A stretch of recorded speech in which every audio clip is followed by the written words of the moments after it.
Welcome to RTV. నేను మీ కౌసల్య. ఈ మధ్య మనం సోషల్ మీడియాలో చూస్తూ ఉంటాం. ఈ మొబైల్ ఫోన్స్ వల్ల కానివ్వండి, లేదంటే సోషల్ మీడియా సైట్స్ వల్ల కానివ్వండి, చాలా అనర్థాలు జరుగుతూ ఉంటాయి.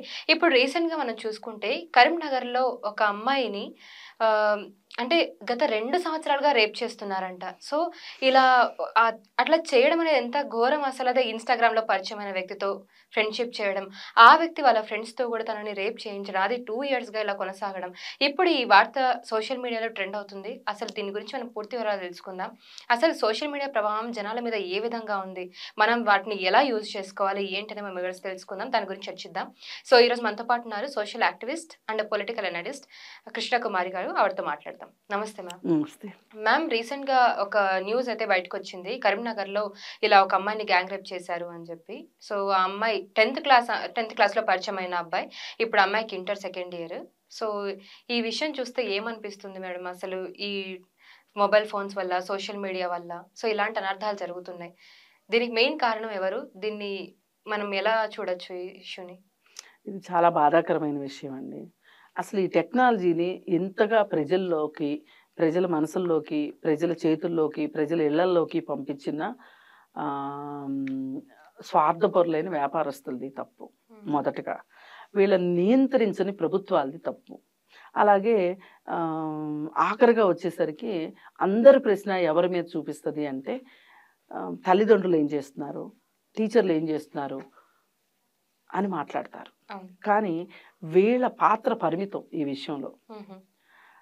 అసలు జరగాల్సిన అనర్థం విపరీతంగా ఈ వ్యాపారస్తులు వీళ్ళ చేతుల్లోకి టెక్నాలజీని పంపించిన వ్యాపారస్తులదే అంటాను నేను. హుహు. ఎందుకంటే మీకు ఫోన్ కొంటే మొబైల్ డేటా ఫ్రీ. హ్మ్. ఫోన్ కొంటే మీకు డేటా ఫ్రీతో పాటు ఇంకోటి కూడా ఇచ్చేవాళ్ళు కదా. Memory card free. Memory card free అని ఇలా అసలు మీరు బిల్లు కట్టక్కర్లేదు, ఫ్రీ ఫోన్ అని ఇచ్చే కొన్నాళ్ళు. ఇప్పుడు ఫోన్ తీసుకుంటే మా 1+1 ఆఫర్ అనో OnePlus సంథింగ్. ఆఫరు. అలాగే ఇప్పుడు రిలయన్స్ వాళ్ళు మొదలెట్టింది ఏంటి అంటే, మీరు ఫోన్ కొనండి, మా ఫోన్ కొనండి, మీరు బిల్లు కట్టక్కర్లేదు హ్మ్. ఇచ్చారు స్టార్టింగ్లో. మీకు గుర్తుండే ఉంటుంది. హుహు. ఇలా ఇచ్చి ఫోన్ అలవాటు చేశారు మనకి. హ్మ్. ప్రతి వాళ్ళు ఫోన్ కొన్నారు. రిలయన్స్ ఫోన్ ప్రతి వాళ్ళు కొన్నారు. ఆ రిలయన్స్ ఫోన్ కొంటే బిల్లు కట్టక్కర్లేదు అన్నారు. హ్మ్. కొన్ని 6 నెలలు ఫ్రీ అన్నారు, 3 నెలలు ఫ్రీ అన్నారు. అవును. 6 నెలలు ఫ్రీగా ఈ ఫోన్ వాడిన తర్వాత హ్మ్. మనము ఆ తర్వాత వాడు ఎంత రేటు పెంచినా, ఛార్జీలు ఎంత పెంచినా సరే మనం ఫోన్ కంటిన్యూ చేస్తామా? ఫోన్ పక్కన పడేస్తామా? హ్మ్. ఇది వాడు కుట్ర. రిలయన్స్ వాడు చేసింది. అంబానీసు వాళ్ళ ఆస్తులు పెంచుకుంటానికి ఇవాళ ఎక్కడెక్కడ ఆస్తులు ప్రపంచ కుబేరుల లిస్టులో చేరిన అంబానీ చేసిన పాపం ఇది ఇవాళ. వాళ్ళు ఆ పాపాన్ని వాళ్ళు కడుక్కోవడానికి అది ఇది మా పాపం అని ఒప్పుకోవడం ఇష్టం లేదు వాళ్ళకి. ఆ పాపాన్ని కడుక్కోవటానికి కానీ ఇట్లాంటి విషయాల్లో జరిగినప్పుడు ఏవైనా ప్రపంచానికి అవగాహన ఇచ్చేదానికి కానీ వాళ్ళు ముందుకు రావట్లా. అసలు ఇప్పుడు చేయవలసింది ఏంటి అంటే, ఒక టెక్నాలజీని మనం ఇంట్రడ్యూస్ చేసేటప్పుడు ఈ టెక్నాలజీని వాడుకోగలిగే ప్రజలు మనకు ఎంతమంది ఉన్నారు? ఈ ప్రజలకి ఈ టెక్నాలజీ చేరినందువల్ల, ఈ మొబైల్ ఫోన్లు వీళ్ళ చేతుల్లో చేరినందువల్ల లాభమా? నష్టమా? ఒక అసెస్మెంట్ జరగాలి. ఇప్పుడు దీన్ని సోషల్ వర్క్ సబ్జెక్ట్లో దీన్ని ఏం చెప్తారంటే పబ్లిక్ ఇంపాక్ట్ అని. సొసైటీ మీద ఏం ఇంపాక్ట్ పడుతుంది అనేది ఒక డేటా కలెక్ట్ చేయమని చెప్తారు. ఇప్పుడు ఒక రోడ్లో ఒక చోట ఫ్లైఓవర్ వేస్తున్నాం. ఈ ఫ్లైఓవర్ వేయడం వల్ల ఎంతమంది నిరాశ్రయులు అవుతున్నారు, ఎన్ని చెట్లు కొట్టేస్తున్నాం మనం. పోనీ ఈ చెట్లు కొట్టేసి వీళ్ళందరినీ నిరాశ్రయుల్ని చేసి కూడా ఈ ఫ్లైఓవర్ వేయడం వల్ల లాభమా? నష్టమా? అంటే ఈ ఫ్లైఓవర్ వల్ల ఎక్కువ లాభమా? వీళ్ళు డిస్ప్లేస్మెంట్ అయితే కూడా పర్వాలేదా అనేది అసెస్మెంట్ చేసుకోమని చెప్తారు. అలా అని లాభం కాబట్టి ఫ్లైఓవర్ ఒకటి వేసి ఊరుకోమని చెప్పరు. ఈ డిస్ప్లేస్మెంట్ ఎవరెవరికైతే ఇళ్ళు పోతున్నాయో వాళ్ళందరికీ ఇళ్ళు ఇవ్వాలని చెప్తారు. ఒక చెట్టు నరికేస్తే గనక ఈ రోడ్డు వల్ల 10 చెట్లు నాటాలని చెప్తారు ఆ కాంట్రాక్టర్కి. అంటే ఒక ఫ్లైఓవర్ వేసే దగ్గరే మనం ఇంత జాగ్రత్త తీసుకుంటుంటే, మరి ఒక టెక్నాలజీని తీసుకొచ్చి మన ప్రజల మీద బలవంతంగా వాళ్ళ చేతుల్లో ఫోన్లు పెట్టేసి మీ ఇష్టం మాట్లాడుకోండి విచ్చలవిడిగా అని ఇచ్చిన తర్వాత ప్రభుత్వాలు మరి బాధ్యత ఉండక్కర్లేదా ప్రభుత్వాలది? పైగా ఈ మొత్తానికి రిలయన్స్ వాళ్ళు, అంబానీస్ చేసిన నష్టం ఎంతైతే ఉందో దానితో సరిసమానమైన నష్టం కరోనా వల్ల వచ్చింది మనకి. అవును. అప్పుడు ఆన్‌లైన్ క్లాసెస్ అని చెప్పి ప్రతి ఆన్‌లైన్ ఒక్కళ్ళ దగ్గర క్లాసులు, ఫోన్ ఫోను పేరెంట్సే కొనివ్వాలి అని. అసలు ఒక సంవత్సరం పాటు పిల్లలు చదువుకోకపోతే వచ్చే నష్టం ఏంటి? నష్టం ఏమీ లేదు. ఒక సంవత్సర కాలం పాటు వాళ్ళు ఇంట్లో చదువుకుంటారు. కథల పుస్తకాలు చదువుకుంటారు. లేదు పోయిన సంవత్సరం చదువు వాళ్ళు చదువుకుంటారు. వాళ్ళకి వచ్చినంత చదువే చదువుకుంటారు. ఒక విద్యా సంవత్సరం నష్టపోయినంత మాత్రాన ఈ ప్రపంచం ఏం మునిగిపోదు. కానీ ఒక విద్యా సంవత్సరం నష్టపోతారేమోననే ఉద్దేశంతోటి వీళ్ళు ఆన్‌లైన్ చదువులు మొదలెట్టిన తర్వాత పులిని చూసి నక్కవాతలు పెట్టుకున్నట్లు దీనివల్ల నష్టం ఇవాళ చూస్తున్నాం మనం. అంటే ఇంతకుముందు ఇలాంటివి జరగలేదా అని కాదు. ఈ కరోనా తర్వాత ఇట్లాంటివి చాలా ఎక్కువైపోయినాయి. ప్రతి వాళ్ళ చేతిలో ఫోన్ ఉండటం, పైగా అది స్మార్ట్ ఫోన్ అయ్యి ఉండటము, ఈ స్మార్ట్ ఫోను తోటి కాంటాక్ట్స్ పెరగటం, మామూలు ఫోన్తో కూడా కాంటాక్ట్స్ పెరుగుతాయి, పెరగవని కాదు. కానీ వీళ్ళు మామూలు ఫోన్ కంటే కూడా ఈ స్మార్ట్ ఫోన్ తోటి వాళ్ళని లొంగ తీసుకోవటానికి, వాళ్ళని తమకు అనుకూలంగా మార్చుకోవటానికి సంబంధించిన మెసేజెస్ పంపించడం కావచ్చు. ఇప్పుడు ఒక ప్రేమ లేఖ రాయాలి ఫర్ ఎగ్జాంపుల్ అనుకుందాం. వీడికి రాసే సత్తా లేదు. గూగుల్లో ఎతికాడు అనుకోండి, వాడికి ఒక మంచి ప్రేమ లేఖ దొరుకుతుంది. ఆ ప్రేమ లేఖ వీడే రాసినట్టుగా అమ్మాయికి పంపిస్తాడు. అబ్బో వీడు అసలు ఎంత పెద్ద పండితుడు అని చెప్పి ఆ అమ్మాయి వీడికి పడిపోయింది అనుకోండి. ఇట్లా అంటే ఫోన్ని వాడుకోవడానికి ఎలా వాడుకోవచ్చు అనేది ఆ వాడే వాళ్ళ మనస్తత్వాన్ని బట్టి వాడతారు వాళ్ళు. దేనికి వాడుతున్నాం దీన్ని? చదువుకోవడానికి వాడుకుంటున్నామా, లేదు జనరల్ నాలెడ్జ్ పెంచుకుంటానికి వాడుకుంటున్నామా, లేదు కేవలం కాలక్షేపం చేయడానికే వాడుతున్నామా, లేదు అనుకుంటే యూట్యూబ్లో వీడియోలు చూసుకుంటానికా? ఇలా ఫోన్ వల్ల రకరకాల పనులు జరుగుతాయండి. కొంతమంది అద్భుతంగా బిజినెస్ చేసేవాళ్ళు ఉన్నారు. అసలు ఫోన్ వచ్చిన తర్వాత చాలా మందికి ఈ స్మార్ట్ ఫోన్ వచ్చిన తర్వాత ఒక డాక్యుమెంట్ని ఒక చోట నుంచి ఒక చోటికి పంపాలి అంటే ఒక జిరాక్స్ మిషను ఇవన్నీ కావాల్సి వచ్చేది మనకి. ఆ జిరాక్స్ తీసి దీన్ని కొరియర్ చేయాల్సి వచ్చేది. ఇవన్నీ కుదరపోతే ఒక మనిషి వెళ్ళి ఇవ్వాల్సి వచ్చేది. అలాంటిది ఈరోజు మనం ఇక్కడ ఒక డాక్యుమెంట్ని ఒక కాపీ తీసి వేరే వాళ్ళకి సెండ్ చేస్తున్నాం. టెక్నాలజీ వల్ల పాజిటివ్స్ వాడుకునే వాళ్ళని బట్టి అంటే ఒక టెక్నాలజీని వాడే మనిషిని సిద్ధం చెయ్యాలి. ఆ టెక్నాలజీకి దానిని ఎలా వాడుకోవాలి, వాళ్ళ జీవితంలో పైకి రావడానికి ఎలా వాడుకోవాలి, ఇలా రకరకాలు ఉన్నాయండి. ఇవేమీ లేకుండా మనము గుడ్డెద్దు చేలో పడ్డట్టు గొర్రెల్లాగా మనము ఈ టెక్నాలజీకి బానిసలను చేసేసేసాం. ఇప్పుడు పర్టికులర్ ఈ సిచ్యువేషన్ లో ఆ అమ్మాయి ఇన్స్టాగ్రామ్ లో తను పరిచయం అవ్వడం, ఇలా 2 సంవత్సరాలుగా తను ఈ హింస పడడం కానీ, సో ఇప్పుడు అది బయటికి వచ్చి ఇప్పుడు అది న్యూస్ గా మారడం, సో ఇదంతా కూడా తను కూడా మైనర్ అమ్మాయి మళ్ళీ. సో ఇప్పుడు మైనర్ వాళ్ళలోనే మనం ఎక్కువగా చూస్తున్నాం, వాళ్ళు హత్యలు చేస్తున్నారు, ఇలాంటి రేపులకి బలవుతున్నారు. సో సోషల్ మీడియాలో కూడా ఇన్స్టాగ్రామ్ ఎంజాయ్మెంట్ అని చెప్పి హ్యాంగ్ అవుట్ పేరుతో ఇలా పరిచయాలు పెంచుకోవడం, ఫేక్ అకౌంట్స్ క్రియేట్ చేయడం, అసలు ఇందులో ఎవరి తప్పు ఎంత ఉందని అనుకోవాలి? అంటే కొంతమంది అంటారు ఇది అమ్మాయిల తప్పు అంటారు, కొంతమంది అబ్బాయిల తప్పు అంటారు. అసలు దీన్ని ఎలా చూడొచ్చు మనం? ఇప్పుడు నేను మీకు ఇందాక చెప్పిన ఉపోద్ఘాతం ప్రకారం అమ్మాయిలది కాదు, అబ్బాయిలది కాదు. ఈ టెక్నాలజీని మన నెత్తినేసి రుద్దిన వాళ్ళదే తప్పు. ఇది సరే, వాళ్ళు తప్పు చేశారు, సరే మనం బయటపడటం ఎలా అనేది కూడా చూసుకోవాలి కదా. ఇక్కడ కావాల్సింది ఏంటి అంటే అమ్మాయిల తప్పు అబ్బాయిల తప్పు అనడం కంటే కూడా ఈ టెక్నాలజీని వాడుకోవటంలో ఎందుకు మనుషులు విఫలం అవుతున్నారు, పిల్లలు పోని పెద్దవాళ్ళ సంగతి వదిలేయండి, పిల్లలు ఎందుకు విఫలం అవుతున్నారు అని గనక మనం చూసుకుంటే వీళ్ళకి సరైన అవగాహన లేకపోవటం. ఇప్పుడు ఈ నేరం చేశాడండి, సార్ టెక్నాలజీ సాయంతోనే చేశాడు, ఇన్స్టాగ్రామ్లోనే పరిచయం అయ్యారు. ఇప్పుడు ఈ అమ్మాయిని ఇతని తర్వాత ఇతని స్నేహితులు కలిసి గ్యాంగ్ రేప్ చేశారు. ఇది చెయ్యాలనుకోవడం ఎంత తప్పు, చెయ్యడం ఎంత తప్పు, ఆ తరువాత ఆ పరిణామాలని ఊహించలేకపోవడం కూడా అంతే తప్పు. ఇప్పుడు ఇట్లాంటి నేరాల్లో డబ్బులున్న పిల్లలు ఎందుకు దొరకట్లేదు చెప్పండి? వాళ్ళకి ఈ నేరం చేస్తే ఆ నేరం నుంచి ఎలా తప్పించుకోవచ్చో కూడా తెలుసు, కానీ ఈ నేరాల్లో దొరుకుతున్న వాళ్ళు ఎవరైతే ఉన్నారో, మీరు సోకాల్డ్ మైనర్లు నేరాలు చేస్తున్నారని ఇందాక అన్నారు. ఈ మైనర్లంతా పేదవాళ్ళండి. సో పేదరికం పేదరికం కూడా ఒక కారణం. వాళ్ళని కాపాడే తల్లిదండ్రులు ఉంటారు కదా వాళ్ళకి. ఇదే గనక ఒక డబ్బులున్న కుర్రాడో, ఒక రాజకీయ నాయకుడు కుర్రాడో గనక ఈ నేరం చేసుంటే ఇప్పుడు ఇది బయటకు వచ్చేదా? ఉమ్, అంటే పేదవాళ్ళు నేరం చేస్తే కాపాడమని కాదు నా ఉద్దేశం. అంటే ఈ టెక్నాలజీ ఎలా బలి తీసుకుంటుంది అని చెప్పబోతున్నా పేదవాళ్ళని. ఉమ్.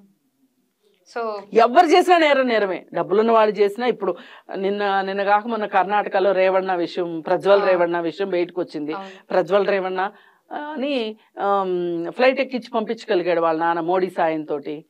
మరి ఇప్పుడు ఈ పిల్లోడి నాన్నని పక్కూరు పంపించమనండి. ఉమ్, పక్కూర్లో ఎవరిని ఆశ్రయిస్తారా వీళ్ళకి?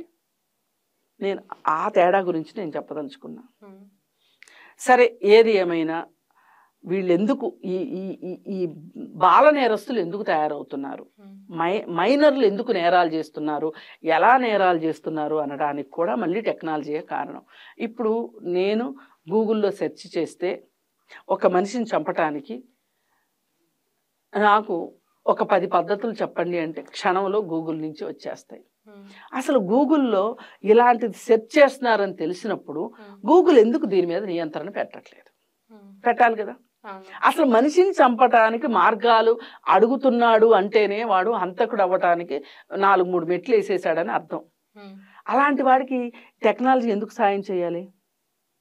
చేయకూడదు కదా. మరి అవును. చేయకూడదు కదా. ఈ మనుషుల్ని చంపాలి అనుకోవడం ఏమన్నా స్వాతంత్రోద్యమమా? అదేమన్నా లేదు అంటే సమాజానికి పనికొచ్చే విషయమా? ఎందుకు చంపాలనుకుంటున్నాడు? ఇప్పుడు నేరస్తులైన వాళ్ళు మైనర్లా మేజర్లా పక్కన పెడితే ప్రతి వాళ్ళని అడిగితే వచ్చేది ఏంటి అంటే వాళ్ళ ఫోన్లు చెక్ చేస్తే వీళ్ళు గూగుల్లో సెర్చ్ చేసినట్టు వస్తుంది. ఉమ్, అంటే ఈ పాపం గూగుల్ది కూడా ఉంది కదా. అంటే టెక్నాలజీ మీద మనకు అదుపు ఉండాలి. మన మీద టెక్నాలజీ అదుపు కాదు. ఇప్పుడు టెక్నాలజీ మొత్తం ఏం చేసింది అంటే చదువుకున్న వాళ్ళ, చదువుకోని వాళ్ళ, తెలివైన వాళ్ళ, తెలివి తక్కువ వాళ్ళ, డబ్బులున్నోళ్ళ, డబ్బులు లేని వాళ్ళ వదిలేయండి, అందరి మీద టెక్నాలజీయే అదుపు పెట్టుకుంది. సో ఇప్పుడు ఏం జరిగినా కూడా టెక్నాలజీనే మెయిన్ కారణం అంటారు. టెక్నాలజీయే మెయిన్ కారణం అండి. వీళ్ళు రేపొద్దున ఈ విషయం అంతా బయటపడితే నా పరిస్థితి ఏంటి అని ఆలోచించలేనంత అజ్ఞానంలో వాళ్ళు ఉన్నారు. అంత అవగాహన లేని పరిస్థితిలో వాళ్ళు ఉన్నారు. ఇప్పుడు మనుషులు మరి గూగుల్లో ప్రాణాలు తీయడం ఎలా అనేది సెర్చ్ చేసిన వాళ్ళు ఈ నేరం చేస్తే ఏ విధమైన చర్యలు ఉంటాయి, నేను చట్టం ద్వారా ఎలా శిక్షించబడతాను అని చూసేవాళ్ళు కూడా ఉన్నారు. అంటే వాళ్ళు ఏం చేస్తున్నారు, ఇప్పుడు శవం దొరకలేదు అనుకోండి, ఆ నేరం ఖరారు కాదు, అందుకని శవాన్ని కనిపించకుండా చేయాలని చూడటం. ఇప్పుడు అత్యాచారం చేసిన తర్వాత ఆ అమ్మాయి ఉండి వాంగ్మూలం ఇస్తే శిక్ష వేరు, ఆ అమ్మాయే లేకుండా వాంగ్మూలం ఇవ్వకపోతే గనక శిక్ష వేరు. అందుకని ఏం చేస్తున్నారు, ఇప్పుడు అందరికీ ఒక ఫ్యాషన్ అయిపోయింది. ఏంటి, అత్యాచారం చేస్తే ఉరితీసేయండి అని మాట్లాడుతున్నారు. ఉరితీసేయండి అని మాట్లాడినంత ఈజీ కాదు. అందుకే నేరస్తులు వాళ్ళని చంపేస్తున్నారు. అంటే ఒక అమ్మాయికి అత్యాచారం జరిగితే ఆ అమ్మాయి తర్వాత బతకూడదా? బతికే హక్కు అమ్మాయికి లేదా? ఎందుకు లేదు? ఉంది కదా. మరి దాన్ని వీళ్ళే నాశనం చేస్తున్నారు. ఎవరైతే తెలిసి తెలియక ఎన్కౌంటర్లు చేయండి, ఉరేయండి అని మాట్లాడడం ఏదైతే ఉందో, అసలు సమస్య పట్ల అవగాహన కల్పించడం పోయి వీళ్ళు నెగటివ్గా పనిచేస్తున్నారనమాట. అందుకని యాతావాత మాట్లాడుకుంటే ఇక్కడ కనీసం తల్లిదండ్రులు వాళ్ళైనా కొంచెం పరిజ్ఞానం ఉంటే గనక అసలు పిల్లలు ఏం చేస్తున్నారు అనేది చూసుకోవాల్సిన అవసరం ఉంది. కానీ అక్కడ కూడా మళ్ళీ ఇంకో ప్రతిబంధకం ఏంటి అంటే, ఇప్పుడు నాకు ఫోన్ని వాడటం 100% మీ అంత బాగా నాకు రాదు. అంటే మా పిల్లలు మీ అంత వయసు ఉంటారు. మేము ఈ ఫోన్కి సంబంధించి ఏదైనా ఒక ఇన్ఫర్మేషన్ మిమ్మల్ని అడుగుతాం, ఇది ఏంటి కొంచెం సాయం చేయమని అడుగుతాం. ఆ క్షణానికి మీరేం ఫీల్ అవుతారు చెప్పండి? నాకే బాగా తెలుసు. అందుకని నాకు బాగా తెలుసు, నేను ఏమైనా చేయగలను, నేను పెద్ద పెద్ద నిర్ణయాలు తీసుకోగలను, నేను తెలివైన వాడిని అంతే. ఇది అయిపోతుంది. అందుకని తల్లిదండ్రుల మాట పిల్లలు వినడానికి ఇష్టపడట్లేదు. ఫోన్లు ఇవ్వకపోతే వాళ్ళనే కొట్టే పరిస్థితి వచ్చేసింది కొట్టి ఇప్పుడు. చంపి ఉన్నాయి డబ్బులు అలాంటి కేసెస్ లాక్కొని కూడా. ఫోన్లు కొనుక్కుని బెదిరించి అన్నం తినమని చెప్పి ఇంట్లోంచి వెళ్ళిపోతామని చెప్పి అసలు ఈ రోజు పిల్లలు చేస్తున్నంత ఆగడాలు ఒక రకంగా తల్లిదండ్రుల్ని ఈరోజు నిజంగా మధ్యతరగతి కావచ్చు, దిగువ మధ్యతరగతి కావచ్చు, లేకపోతే పని పాటలు చేసుకునే పేదవాళ్ళు కావచ్చు, ఆ తల్లిదండ్రులు అనుభవిస్తున్నంత కష్టాలు పిల్లల వల్ల అంతకుముందు పిల్లలు ఇంత దారుణంగా ఉండేవాళ్ళు కాదు. అంతకుముందు ఇంత టెక్నాలజీ లేదు, ఈ పిల్లలకి ఇంత అవసరాలు లేవు. ఇవాళ మనం పిల్లలు బాగుండాలని కోరుకుంటున్నాం. ఆరోగ్యంగా ఉండాలి, మానసిక ఆరోగ్యం బాగుండాలి, ఇలాంటి నేరాలు ఘోరాలు చేయటం ఏంటి అని మనం బాధపడుతున్నాం. కానీ మన చుట్టూ ఉన్న పరిస్థితులు అలా చెయ్యకుండా ఉండలేని పరిస్థితిలో ఉన్నాయి. చేయలేదు అంటే అది విశేషం, చేస్తే విశేషం కాదు, చెయ్యకుండా ఉంటే విశేషం లాగా ఉంది. మన పిల్లల్ని మనం కాపాడుకోవాలి అంటే ఇవాళ మనం ఎంత టెక్నాలజీకి దూరంగా ఉన్నాము, ఎంత టెక్నాలజీకి దూరంగా పెంచుతాము పిల్లల్ని అనుకునే అవగాహన తల్లిదండ్రులకు కావాలి. ఇవాళ అది ప్రభుత్వాలు కూడా సహాయం చేయాలి ఈ విషయంలో. ఈ ఇన్స్టాగ్రాము మామూలుగా నేను స్కూళ్ళల్లో ఎక్కడైనా అవేర్నెస్ ప్రోగ్రాములకు వెళ్ళినప్పుడు ఎవరికైనా ఫేస్బుక్ అకౌంట్ ఉందా అని అడిగితే నేను అలాంటి ప్రశ్న వేస్తాను అని తెలియక చేతులు ఎత్తేవాళ్ళు కొంతమంది ఉన్నారు. వాళ్ళకప్పుడు మనం ఒక చట్టం గురించి చెప్తాం. ఏమనంటే 18 ఏళ్ళు వచ్చే వరకు అమ్మాయిలైనా అబ్బాయిలైనా ఫేస్బుక్ అకౌంట్ క్రియేట్ చేయడానికి వీల్లేదు. మరి నువ్వు ఎలా క్రియేట్ చేసావు అంటే, మా అమ్మ నాన్న పేరుతోటి క్రియేట్ చేసి అది నేను వాడుతున్నాను అని అబ్బాయి చెప్తాడు, ఆ అమ్మాయో అబ్బాయో చెప్తారు. మరి వాళ్ళ పేరెంట్స్ యొక్క స్థాయి ఏంటి అని చెప్పి నేను అడిగి చూసా. మీ అమ్మ నాన్న ఏం చేస్తారు? చదువుకున్న వాళ్ళే వాళ్ళు. అంటే వాళ్ళకి కూడా తెలియదు ఆ సంగతి. అంటే మన సమాజం అవగాహన రాహిత్యంలో ముందుంది, టెక్నాలజీని తీసుకుంటానికి ముందుంది. అసలు మనం అవగాహన తీసుకుందాం అనుకోవట్లా. ఎవరైనా చెప్తుంటే కూడా ఏంటి పొద్దున్నే సుప్రభాతం, ఏంటి ప్రవచనాలు అంటే ఎలా అయిపోయిందంటే మన మీడియా మొత్తంలో కూడా ప్రవచనాలు చెప్పేవాళ్ళు, నువ్వు చచ్చిన తర్వాత ఏమవుతావు, నీ భవిష్యత్తు ఎలా ఉండబోతుంది, ఏం చేస్తే నీకు పుణ్యం వస్తుంది, ఏం చేస్తే నీకు పాపం వస్తుంది చెబుతున్నారు తప్పితే ఇవాళ కావాల్సింది ఏంటి అంటే దైనందిన జీవితంలో ఒక వ్యక్తికి ఏ విధమైన అవగాహన కావాలి, ఇప్పుడు ఈ ప్రపంచంలో బతకడానికి కావాల్సిన అవగాహన ఇస్తున్న వాళ్ళు మటుకు ఎవరూ లేరు. ఈ అంతసేపు పొద్దున్నే లేస్తే మీరు ఇల్లు ఊడవండి, ఇల్లు తొడవండి, అప్పుడే లక్ష్మీదేవి మీ ఇంట్లోకి వస్తుంది, ఇంటి ముందు ఊడవండి తొడవండి, ముగ్గు పెట్టండి, ముగ్గు పెట్టని ఇంటికి లక్ష్మీదేవి రాదు, ఇట్లాంటి చెత్తా చెదారం చెప్తున్నారు తప్పితే అసలు మీ పిల్లల్ని కాపాడుకోవటం ఎట్లా, లేకపోతే చట్టాలు ఏంటి, చట్టాలు ఏం చెప్తున్నాయి. అసలు ఇప్పుడు పోక్సో యాక్ట్ ఉంది, ఇప్పుడు ఈ పిల్లాడి మీద పోక్సో యాక్ట్ పెడతారు. పోక్సో యాక్ట్ అంటే ప్రివెన్షన్ చైల్డ్కి సంబంధించిన, వాళ్ళ మీద సెక్సువల్ అబ్యూజ్కి సంబంధించిన యాక్ట్ ఇది. ఈ యాక్ట్ అనేది ఒకటి ఉందని వాడికి తెలియదు, వాళ్ళ తల్లిదండ్రులకు తెలియదు, వాళ్ళకి పాఠాలు చెప్పే టీచర్లకు తెలియదు ఆ యాక్ట్ గురించి. అసలు వీడి భవిష్యత్తు ఏమవుతుంది రేపు పొద్దున, ఇక వీడి భవిష్యత్తు వీడికి కరెక్ట్గా శిక్ష పడితే గనక వాడి జీవితమే అంధకారం. ఎందుకంటే ఇప్పుడు వీడు జైలుకి వెళ్తాడు, అదే మైనర్ అయితే చిన్నపిల్లలు జైలుకి వెళ్తాడు, మేజర్ అయితే పెద్దోళ్ళు జైలుకి వెళ్తాడు. పెద్దోళ్ళు జైలుకి వెళ్తే పెద్దోళ్ళ జైల్లో ఇంతకంటే నేరాలు ఘోరాలు చేసిన వాళ్ళు ఉంటారు, వాళ్ళ దగ్గర వీడు ఇంకొన్ని నేర్చుకుని వస్తాడు బయటికి. వీడొక కరుడు గట్టిన నేరస్తుడిలాగా తయారై బయటకు వస్తాడు, సంస్కరించబడాల్సింది పోయి అలా. అంటే ఇది ఒక ఎండ్లెస్ సబ్జెక్ట్ అనమాట. అయితే దీంట్లో ఈ పర్టికులర్ విషయానికి వస్తే ఇవాళ మట్టుకు ఇన్స్టాగ్రామ్లో మోసపోతున్న అమ్మాయిలు చాలామంది గ్యాంగ్ రేపులకు గురయ్యి ఈ ఫోన్ ఉండటం వల్ల దాన్ని రికార్డ్ చేసి ఆ అమ్మాయిని పదే వేధించడానికి ఉపయోగపడుతుంది. అది అసలు అన్నిటికన్నా దారుణమైన విషయం. నేను అందుకే ఈ టెక్నాలజీ ఈ స్మార్ట్ ఫోను అనేది ప్రతి ఒక్కళ్ళు 5,000 4,000 ఉంటే చాలు స్మార్ట్ ఫోన్, దానిలో రికార్డ్ చేయొచ్చు. ఈ విషయాలన్నీ రికార్డ్ చేసి వాళ్ళని పదే మళ్ళీ ఇంకొంతమంది నేరస్తులు అవటానికి ఈ టెక్నాలజీ సహాయపడుతుంది. వాళ్ళ మనసు ఎంత కోతన్నా కావచ్చు, కానీ పరిస్థితులు అనుకూలించినప్పుడు కోతి కూడా మనిషిగా మారే అవకాశం ఉంటుంది.